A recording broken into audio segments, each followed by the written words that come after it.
പത്തനംതിട്ട ജില്ലയിലെ ഇടതുപക്ഷത്തിൻ്റെ ഉറച്ച കോട്ട എന്ന് വിശേഷിപ്പിക്കപ്പെടുന്ന മണ്ഡലം തിരുവല്ല.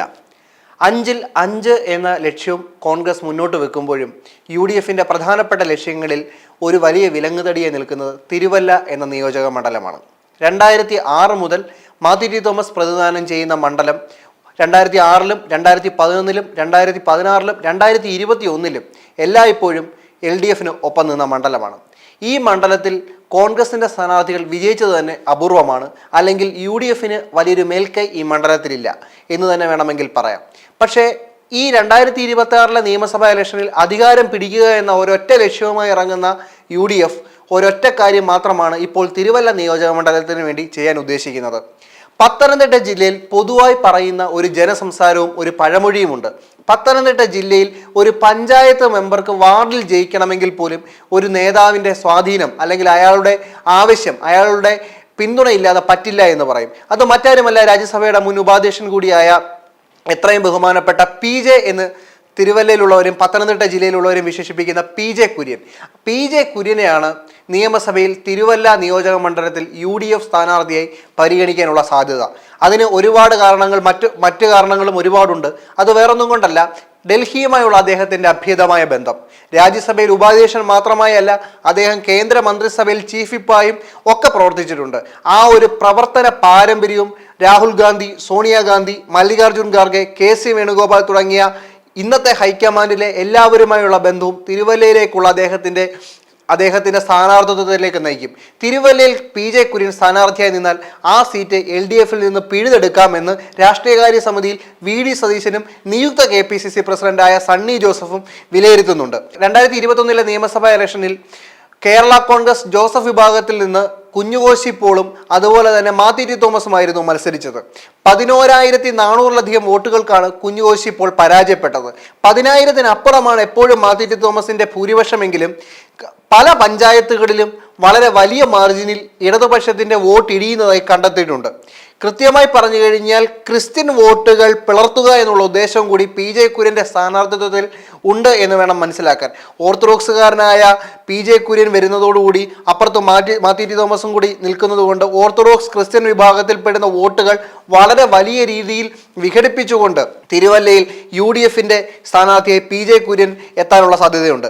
PJ കുര്യൻ നിയമസഭയിലേക്ക് എത്തുകയാണെങ്കിൽ പ്രധാനമായും തിരുവല്ലയിലുള്ള അല്ലെങ്കിൽ പത്തനംതിട്ട ജില്ലയിലുള്ള കോൺഗ്രസ് പ്രവർത്തകർ മുന്നിലേക്ക് വെക്കുന്ന ഒരു വാദം എന്ന് പറയുന്നത് തിരുവല്ലയ്ക്ക് ഒരു മന്ത്രി എന്നതാവാനാണ് സാധ്യത. കാരണം മുതിർന്ന നേതാവാണ്, അതുപോലെ കോളേജ് ലെക്ചറായിരുന്നു. കോഴഞ്ചേരി സെന്റ് തോമസ് കോളേജിൽ നിന്നാണ് അദ്ദേഹം ഫിസിക്സ് പ്രൊഫസറായി റിട്ടയർഡ് ആയത്. അദ്ദേഹത്തിന് 80-ന് മുകളിൽ പ്രായമുള്ള ഒരു മുതിർന്ന കോൺഗ്രസ് നേതാവ്. 6 തവണയാണ് അദ്ദേഹം ലോക്സഭയിൽ മാവേലിക്കര പാർലമെന്റിനെയും ഇടുക്കി പാർലമെന്റിനെയും പ്രതിനിധീകരിച്ചത്. അതുകൊണ്ട് നിയമസഭയിലെ അദ്ദേഹത്തിന്റെ കന്നി അംഗത്തിന് അദ്ദേഹത്തിന് വിജയം സുനിശ്ചിതമാണെങ്കിൽ അദ്ദേഹം ഉറപ്പായും ഒരു പ്രധാനപ്പെട്ട മന്ത്രിയായി മാറുകയും ചെയ്യും. സ്പീക്കർ ആവുക എന്നൊക്കെ സ്പീക്കർ ആവാനുള്ള സാധ്യതയുണ്ട്, ഇല്ലെന്നൊന്നും പറയാൻ കഴിയില്ല. പക്ഷേ PJ കുര്യനെ പോലെ ഒരു നേതാവിനെ സ്പീക്കറാക്കി ഒതുക്കാൻ KPCC പ്രസിഡന്റോ പ്രതിപക്ഷ നേതാവോ ഇനി അതല്ല ഹൈക്കമാൻഡോ തയ്യാറാവില്ല. അദ്ദേഹത്തിന്റെ ചാട്ടുളി പോലെയുള്ള വാക്കുകളും അദ്ദേഹത്തിന്റെ നർമ്മത്തിൽ പൊതിഞ്ഞ പല സംഭാഷണങ്ങളും നമുക്ക് അല്ലെങ്കിൽ കോൺഗ്രസ് പ്രവർത്തകർക്ക് ഒരുപാട് ആവേശവും ഊർജവും നൽകുന്നതാണ്. അതുപോലെ തന്നെ ശശി തരൂരിനെതിരെ അദ്ദേഹം ഇപ്പോൾ നടത്തിയിട്ടുള്ള പരാമർശങ്ങൾ, വിശ്വ പൗരനാണെങ്കിലും ഇനി എന്താണെങ്കിലും ശരി അധികാരം തന്നത് കോൺഗ്രസ് പാർട്ടിയാണെന്ന് മറക്കരുത് എന്ന് പറയുന്ന ഏത് നിമിഷവും എപ്പോൾ വേണമെങ്കിലും എന്തും ആഞ്ഞ് മുഖത്ത് നോക്കി പറയുന്നതിൽ ഒരു കണിശതയും വരുത്താത്ത നേതാവാണ്. അതുകൊണ്ട് തന്നെ മാത്യു ടി തോമസ് എന്ന വടവൃക്ഷത്തിനെ, ഇടതുപക്ഷത്തിൻ്റെ ഒരു പ്രോമിനൻറ്റ് സീറ്റായിട്ടുള്ള മാത്യു ടി തോമസിൻ്റെ LDFിൻ്റെ ആ സീറ്റിനെ തിരിച്ച് കോൺഗ്രസ് പാളയത്തിലേക്ക് എത്തിക്കണമെന്നുണ്ടെങ്കിൽ അതിന് യാതൊരു സംശയം വേണ്ട, PJ കുര്യന്റെ സ്ഥാനാർത്ഥിത്വം തന്നെയാണ് പ്രധാനം. PJ കുര്യനോട് എതിരിട്ട് പത്തനംതിട്ട ജില്ലയിൽ ഒരു പഞ്ചായത്ത് മെമ്പർക്കോ ഒരു ബ്ലോക്ക് പഞ്ചായത്ത് മെമ്പർക്കോ ഒരു ജില്ലാ പഞ്ചായത്ത് മെമ്പർക്കോ വിജയിക്കാൻ പോലും കഴിയില്ല. കാരണം അത്രത്തോളം ഉണ്ട് അദ്ദേഹത്തിന്റെ സാന്നിധ്യം എന്ന് പറയുന്നത്.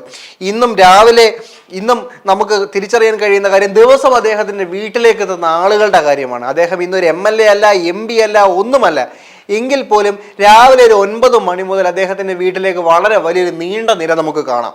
ഒരുപാട് ആവശ്യങ്ങൾ പറഞ്ഞ്, ഒരുപാട് കാര്യങ്ങൾ പറഞ്ഞൊക്കെ അദ്ദേഹത്തിന്റെ വീട്ടിലേക്ക് ആളുകൾ വരും. ഇപ്പോൾ ഡൽഹിയിൽ വെച്ച് നടന്നിരുന്ന അവസാന സമ്മേളനത്തിൽ പോലും പി ജെ കുര്യന് വളരെ കൃത്യമായ ഉപദേശം അല്ലെങ്കിൽ നിർദ്ദേശം ഹൈക്കമാൻഡിൽ നിന്ന് കിട്ടിയിട്ടുണ്ടെന്നാണ് മനസ്സിലാക്കാൻ കഴിയുന്നത്. ഇപ്പോൾ കേൾക്കുന്ന കാര്യങ്ങളൊക്കെ ശരിയാണെങ്കിൽ പി ജെ കുര്യൻ ഒരുപാട് സമയം അല്ലെങ്കിൽ മണിക്കൂറുകൾ ഹൈക്കമാൻഡിനോട് സംസാരിച്ചിട്ടുണ്ട്. ഹൈക്കമാൻഡ് പി ജെ കുര്യൻ്റെ വാക്കുകൾക്ക് വളരെയധികം ചെവിയും കൊടുത്തിട്ടുണ്ട്. അത് മറ്റൊന്നും കൊണ്ടല്ല, തിരുവല്ലയിൽ അദ്ദേഹത്തെ മത്സരിപ്പിക്കുക എന്ന് പറയുന്ന ഉദ്ദേശം ഒന്നുകൊണ്ട് മാത്രമാണ് ഹൈക്കമാൻഡ് അങ്ങനെ ഒരു തീരുമാനത്തിലേക്ക് കടന്നിരിക്കുന്നത്. തിരുവല്ലയിൽ പി ജെ കുര്യൻ എത്തിക്കഴിഞ്ഞാൽ മാത്യു ടി തോമസ് വിയർക്കും എന്നുള്ളതല്ല, വിയർത്ത് അദ്ദേഹത്തിന് ഒടുവിൽ നിയമസഭയിലേക്ക് എത്താൻ പറ്റാത്ത അവസ്ഥ വരെ എത്തും. 11,000 വോട്ടിന്റെ ഭൂരിപക്ഷം എന്നൊക്കെ പറയുന്നത് രണ്ടാം പിണറായി ഗവൺമെന്റിനെ സംബന്ധിച്ച് നോക്കുമ്പോൾ ഒന്നുമല്ല, വളരെ വലിയൊരു വിക്ടറി എന്നൊന്നും പറയാൻ കഴിയില്ല. കാരണം 99 സീറ്റ് ലഭിച്ചിട്ടും തിരുവല്ലയിൽ 11,000 മാത്രമാണ് മാത്യു ടി തോമസ് ജയിച്ചത്.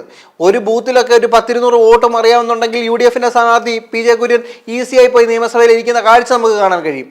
അതുകൊണ്ട് എന്തൊക്കെയായാലും നിയമസഭയിൽ പി ജെ കുര്യനെ മത്സരിപ്പിക്കാനാണ് ഹൈക്കമാൻഡിൻ്റെയും KPCCയുടെയും തീരുമാനം. അതിന് KC വേണുഗോപാലും ഖാർഗെയും സോണിയാഗാന്ധിയും രാഹുൽ ഗാന്ധിയും പ്രിയങ്ക ഗാന്ധിയും ഒക്കെ പച്ചക്കൊടി വീശിയിട്ടുണ്ടെന്നുമാണ് നമുക്ക് ഉറപ്പിക്കാൻ സാധിക്കുന്നത്.